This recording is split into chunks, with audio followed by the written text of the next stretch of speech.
pues hay que centrarse y hay que vivir esta experiencia que nos dice aquí el profeta Habacuc, para que entendamos cuál es el efecto de la fe, qué es la fe. La fe realmente, estamos oyendo continuamente, es un concepto que lo tenemos siempre delante de nosotros, porque de hecho todos sabemos que depende de la fe. Pero ¿qué es la fe? No es tan fácil entenderlo y menos explicarlo. La prueba es que el concepto de la fe ha creado una escisión, una herida irreconciliable en la Iglesia. Ya llevamos más de 5 siglos así, 6 siglos. ¿Ven? Es qué digo yo que es la fe y qué dice el otro que es la fe. Ese es el problema que hay entre el protestantismo y el catolicismo, el concepto de la fe. ¿Ven? Por eso a veces es un poco ingenuo, donde la gente dice, yo no tengo ningún problema, yo mira, me voy con ellos a su culto, ellos se vienen conmigo a la... No has entendido. No has entendido lo que realmente significa. Y sí, durante 6 siglos, grandes teólogos, grandes estudiosos, grandes escrituristas han estado en controversia precisamente por ese concepto. No será una cosa tan fácil. Y ya yo cuando la gente lo ves con ese simplismo, oye, pues yo no tengo ningún problema, ¿no? No lo has entendido. Evidentemente nosotros no estamos con toda esa preparación y estos con toda esa preparación sigue la controversia y porque no es tan fácil entender qué encierra ese concepto de la fe.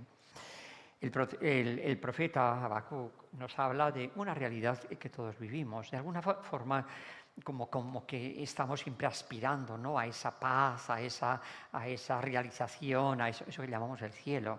Y dice, pero yo lo que veo a mi alrededor es violencia, crímenes, opresión, destrucción. ¿Dónde está y cómo yo puedo llegar a alcanzar eso si lo que veo en mi entorno es todo lo contrario?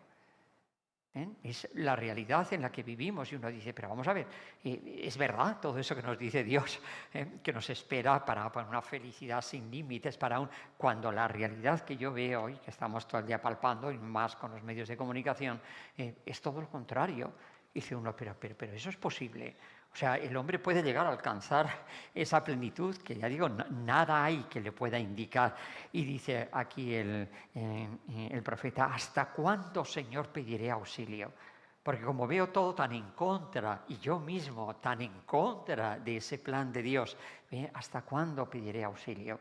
Y el Señor le dice, escribe la visión en tablillas, para decir, una cosa lo escrito, escrito está.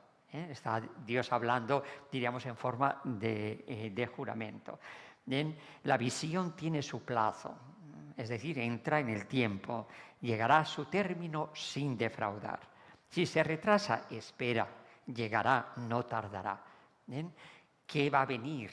¿Qué va a hacer posible que ese hombre, sumergido en un mundo tan contrario a lo que él aspira, pueda llegar realmente? Es como en un mar tormentoso y pensar que voy a salir victorioso y a flote sin ningún problema. ¿Qué le puede hacer pensar así? Está la promesa divina, espera, que va a llegar, y va a llegar precisamente en Cristo. En Cristo es donde el hombre va a poder acceder a todo eso que él aspira, pero que le es imposible vivirlo y detectarlo porque no está en su entorno. Ya digo, a veces la vida se nos hace muy pesada porque dice uno, pero ¿cómo yo puedo estar pensando en descanso, en felicidad, si todo lo que me rodea es traición? Qué difícil poder confiar en nadie ni en nada si todo se te viene abajo de un momento a otro. Dice uno, pero ¿cómo? Tranquilo, todo llegará, pero fíjense, va a llegar por parte de Dios, pero va a depender del hombre. El hombre, en último término, es un ser libre y él va a decir sí o no. La obra va a ser gratuita, la obra de la salvación va a ser Dios el que me redime con la entrega de su propio Hijo, su muerte y su resurrección. ¿Ven? Pero la última palabra la tiene cada hombre que va a decir sí o no. Por eso acaba así, llegará, pero mira, el altanero, el soberbio no triunfará. El justo por su fe vivirá. Ahí me dice cuál va a ser la actitud del hombre, la que va a resolverse en una felicidad eterna o en una condenación eterna. El orgulloso, el altanero, ¿ven? El que construye desde sí, nunca va a aceptar el plan propuesto por Dios, porque él ya tiene su propio plan. ¿Bien? Por eso Santa Isabel, a la Virgen María, bienaventurada tú, por haber creído, y por haber creído se cumplirá todo lo que se te ha prometido. Y la Virgen, ¿cómo contesta? Con el cántico del Magnificat. Ha mirado la humillación de su esclava. El justo, el que hace la voluntad de Dios, el que está dispuesto a aceptar el plan de Dios, que es Cristo, vivirá por su fe. ¿Qué es la fe? Que hace que los méritos de Cristo sean mis méritos y que yo en Cristo pueda ser elevado nada menos que a la condición de hijo de Dios. Ahí va a estar todo. Esa es la fe. El altanero, el soberbio, nunca va a aceptar un plan distinto que el suyo. Por lo tanto, nunca va a estar abierto a la fe, al proceso de la fe. Y ahí es donde viene el desviar el concepto de la fe cuando no quiero aceptar que no soy humilde. Y entonces pretendo de una fe meramente intelectual. Oh, no, yo sí creo en Dios, ¿cómo no voy a creer? Pero no hago lo que Él quiere. Y ahí tienen la fe fiducial y la fe teológica. La fe fiducial es la fe del protestantismo y la fe teológica es la fe del catolicismo. La fe del catolicismo, el justo vivirá por su fe. El justo es la voluntad de Dios, el que hace la voluntad de Dios. ¿Ven? ¿Cómo yo puedo hacer la voluntad de Dios? Solamente de una manera, en Cristo Jesús. En Él es donde mi voluntad se doblega a la de Dios y gracias a ese doblegamiento es como soy ensalzado en Cristo, por un acto de obediencia. La fe es obediencia. ¿Ven? Y entonces el que obedece realmente va a quedar, diríamos, dispuesto libremente a esa realidad que se le da en Cristo, tanto amó Dios al mundo que entregó a su propio Hijo. Y esto es lo que le va a levantar. El soberbio, que no quiere ceder de su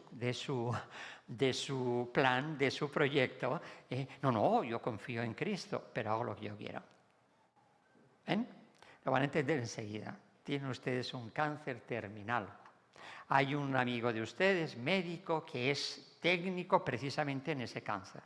¿Bien? Entonces yo me voy a donde ese amigo mío y le digo, aquí estoy porque confío en ti. Mi amigo médico, muy contento, me va a decir, muy bien, manos a la obra. Mira, vas a hacer... No, yo hacer nada. Yo estoy aquí porque confío en ti. Bueno, pues porque confías en mí, ahora te voy a decir cuál es mi proyecto. Yo soy el camino. No. Yo porque confío en ti. O sea, yo me voy a curar porque confío en ti. Pues ¿en esa confianza en qué consiste? En nada. Si confías en mí, haz lo que yo te digo. ¿Por qué eso? Porque soy un ser libre. Esa es la fe teológica, esa es la fe católica. La que acepta el plan de Dios, que es, yo soy el camino todo, el verdad que conduce a la vida. Esa es la fe. No un mero asentimiento intelectual. No, yo creo porque Cristo ha muerto por mí, pues ya está. Es lo que le dijo Lutero a Melanto, su mano derecha. Tú confía y haz lo que quieras. No, amigo, no. Cristo, todo el Evangelio me está invitando. Quien no deja padre, madre, carga con su cruz y me sigue, no puede ser mi discípulo. Continuamente me está dando normas, me está dando para cómo yo poder ser discípulo de Él. Entonces, ¿qué ocurre? ¿Que mis obras son las que me salvan? No, siervo inútil soy. He hecho lo que tenía que hacer. Muy bien la parábola de Cristo. Y apunta precisamente a esto, para que no me equivoque. En todas son mis obras. El que yo soy bueno, como decía aquel fariseo. Yo ayuno, yo rezo, yo tal. Pues, y dice el Señor, no se justificó. Porque el que me justifica es Cristo. Y sin embargo el publicano se golpeaba en el pecho diciendo, Señor, perdóname, soy un pecador. En esa actitud queda abierta la misericordia de Dios que se le da en Cristo Jesús. Pero esa apertura me lleva precisamente a lo que llamamos en la confesión el propósito de la enmienda. Por eso, si no hay un propósito de la enmienda, mi petición de perdón no es verdadero. Eso lo vemos a nivel humano continuamente. Si un niño ha hecho una faena en su casa y ha roto, ¿verdad?, pues el mejor jarrón chino que tiene su mamá, y cuando su mamá se acerca como una fiera, perdóname, mamá, ¿qué le dice la mamá? lo primero que le va a decir, lo vas a volver a hacer. Si el niño me dice, no, mamá, ya está, ya estás perdonado. Propósito de la enmienda. Si dice, no, en cuanto pueda, pues entonces, ¿qué me estás pidiendo perdón? ¿Lo ven? Ahí está la clave. Por eso, el pedir yo perdón, el abrirme a la realidad de un Dios que muere por mí, en orden a poder abrirme las puertas de la salvación, lleva consigo mi conversión. Por eso pide Cristo, convertíos y creed en el Evangelio. ¿Lo ven? Esa es la fe teológica. Y eso es a lo que Cristo aquí se refiere.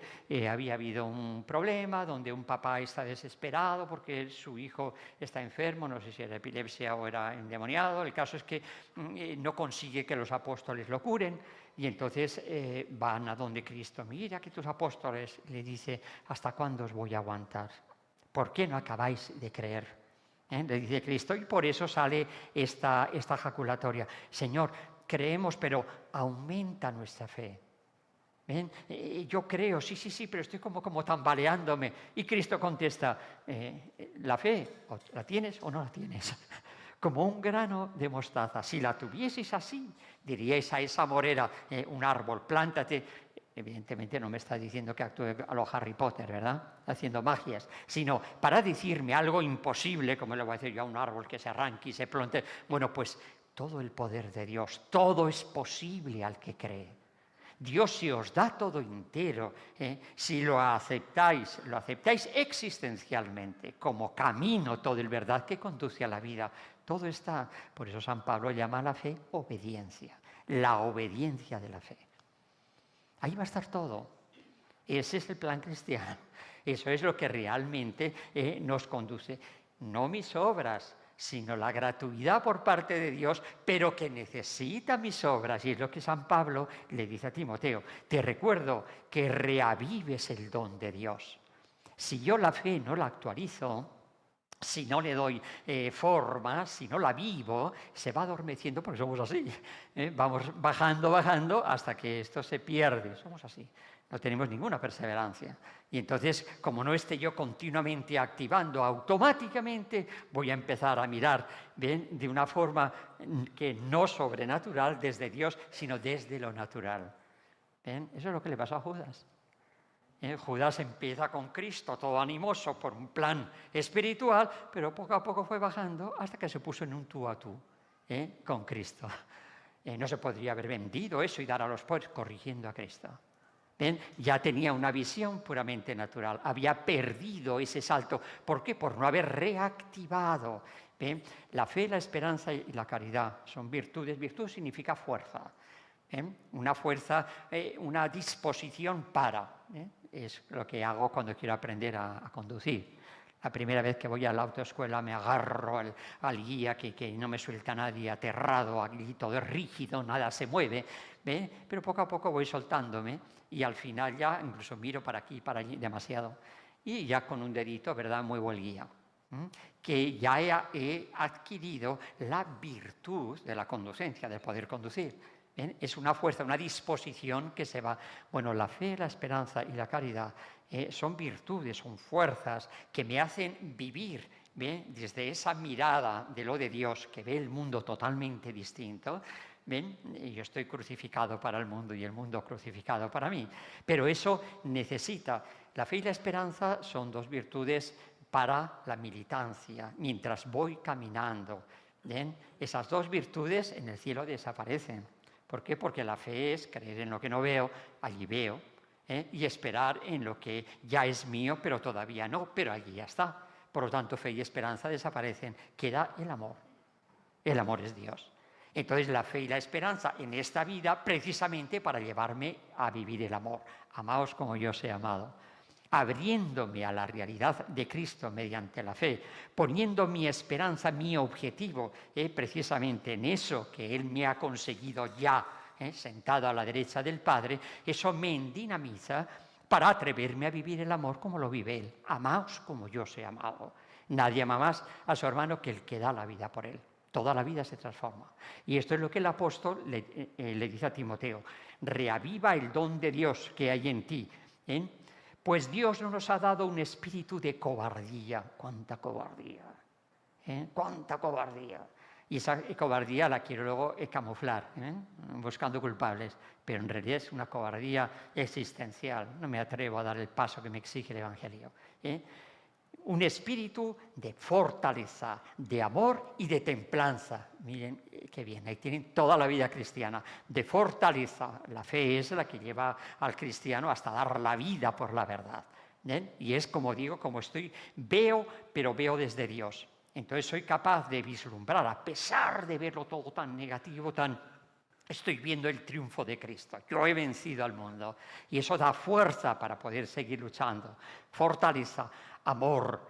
El amor al estilo de Dios solamente lo puedo vivir si Dios ama a través de mí. Ese es el Espíritu Santo. Es Dios amando a través de mí. ¿Ven? De amor y de templanza. Fíjense, la esperanza, el poner mi objetivo en el sentarme a la derecha de Dios, hace que todo lo del mundo yo lo viva en función de esa meta. Y ahí es donde viene la vida cristiana de renuncia, la vida cristiana de sacrificio, la vida cristiana del compartir todo lo que yo soy y tengo, la vida cristiana es esa templanza por la esperanza. Porque mi objetivo no está aquí. Comamos y bebamos que mañana moriremos. Y entonces tanto tienes, tanto vales. Si eso yo lo transporto a la realidad de sentarme a la derecha del Padre, cuyo camino es esa cruz, entonces es cuando mi vida vive la virtud de la templanza. La templanza es ese equilibrio en el uso de las criaturas para que realmente sirvan para lo que están hechas, para llevarme a Dios. Pero como lo único que me lleva a Dios es el amor, es para vivir el amor. Para eso están hechas las criaturas. ¿Ven? Precioso. Esto es lo que hace ese reactivar. Esa es la vida cristiana. Así pues, fíjense qué bien, esto está completo. No te avergüences del testimonio de nuestro Señor. El hecho de yo adoptar este modo de vida y esta actitud me deja en ridículo ante el mundo. Y el mundo suele aprovechar esta ocasión. Un jovencito que dice, ay, miren, no puedo ir a tal sitio porque tengo que ir a misa. ¿A misa? ¿Pero todavía vas a misa? Y el pobrecito, pues imagínate cómo queda, ¿no? Entonces somos tremendamente vergonzosos para lo de Dios, para el Evangelio. ¿Ven? Y el mundo utiliza esto mucho, ese dejarme mal ante unos valores, ¿verdad?, que son falsos, pero tienen fuerza porque todo el mundo dice, ya está, todo el mundo dice, que no lo dice todo el mundo, pero en los medios de comunicación todo el mundo dice. El TikTok, el influencer, esos son los modelos. Como yo no sigo ese camino, quedo avergonzado. No te avergüences del testimonio de nuestro Señor. El cristiano tiene que tener claro que es testigo ante el mundo, que es luz para el mundo, que es sal para ese mundo. Antes bien, fíjense qué bien, participa en los padecimientos del Evangelio. El vivir el Evangelio va a traer problemas, va a tener problemas como le trajo problemas a Cristo. Métete al Redentor y te crucificará. Y el querer vivir el Evangelio con su radicalidad te va a traer problemas de todo tipo. Por eso se necesita la fortaleza de la fe. ¿Ven? Y hay que estar dispuesto a aceptar esos problemas, esos padecimientos, los duros trabajos del Evangelio. Por eso les digo, no, yo ya confío en Cristo y ya está. No, amigo, no. Aquí te dice bien claro que esa confianza en Cristo te va a traer duros trabajos. ¿Ven? Eso de que yo sigo viviendo como yo quiero, ¿verdad? Eso que está pasando, miren, un católico, en cuanto deja de dinamizar esta vida de la fe, etcétera, es decir, los sacramentos, que son los que mantienen este tono, automáticamente, sin apuntarse en una iglesia, se ha convertido en un protestante. El protestantismo es la tranquilidad, la conciencia de decir, no, yo sigo amando a Cristo, yo sé que Cristo es el que me salva, yo sé, sí, pero no hago nada, no muevo un dedo. Y entonces cuando yo me relajo y me pongo en esa actitud, ya estoy como los protestantes, porque hay tanta gente que te dice, yo es que no veo la diferencia, no veo claro, ¿qué vida estás llevando? Estás viviendo una vida según esa fe, esa esperanza y esa caridad. Si la vivieses, fíjese, no se han dado en la historia ni un solo caso de un hombre, un cristiano, un católico, ferviente, fe, esperanza y caridad actualizada por una vida sacramental que se haya pasado al protestantismo. No se conoce un solo caso. De protestantes buenos, cumplidores, buscadores de la verdad, un montón. montón se han pasado al catolicismo.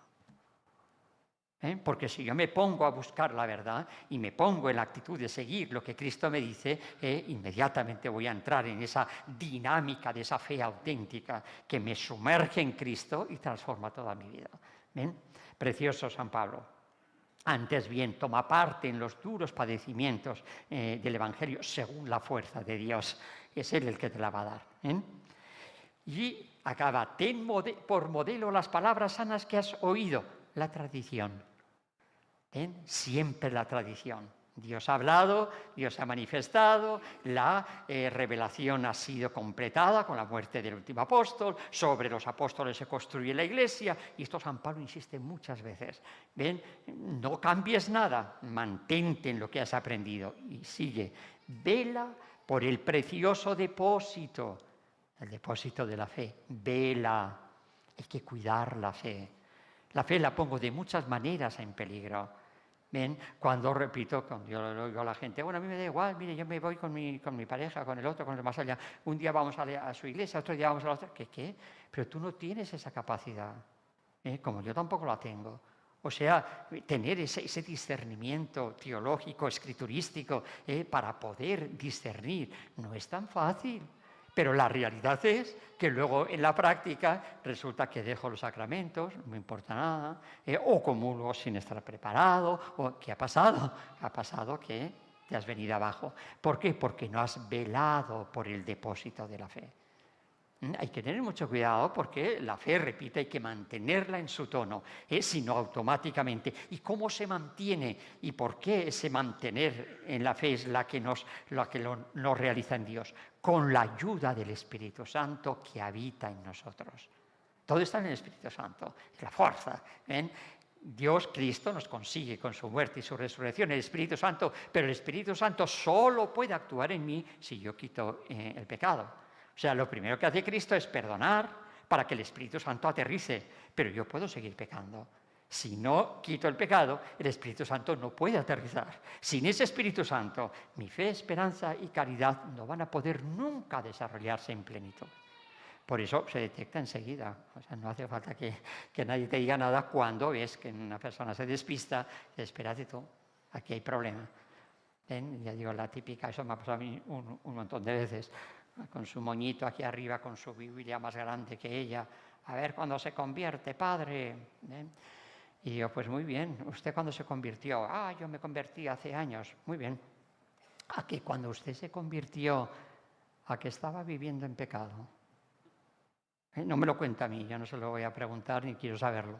Pero mire usted, a que estaba usted viviendo en pecado, en comuniones mal hechas, la cuestión de los hijos, evitando los hijos por medios que no son el método natural, etcétera, etcétera. Y sigo comulgando y sigo, ¿verdad? Porque yo soy el que decide. Y poco a poco la fe desaparece hasta que la fe colapsa y se pierde la fe. Ahí vienen las famosas conversiones. No hay conversión ninguna, has perdido la fe. Por eso hay que velar, vela por el precioso depósito. Es el gran tesoro que ha puesto Dios en mis manos, que me hace, repito, partícipe del mismo ser de Dios. ¿Qué fuerza tendrá la fe? Por eso ese ejemplo tan bonito. Dile a ese árbol que se arranque y se plante en el mar y te obedecerá. Así, el Pantocrator.